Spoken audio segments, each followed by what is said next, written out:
Cacao is a heart-opening medicine, but also cacao does feel very grounding.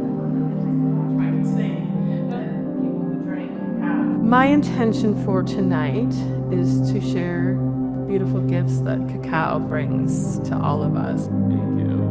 And also, what is your intention for tonight?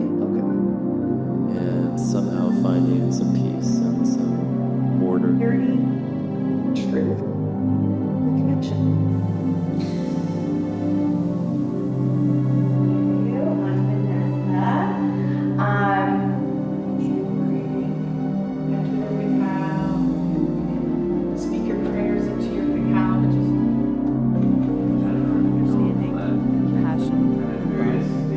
May we leave this space transformed, carrying the peace and joy of this moment into our everyday lives.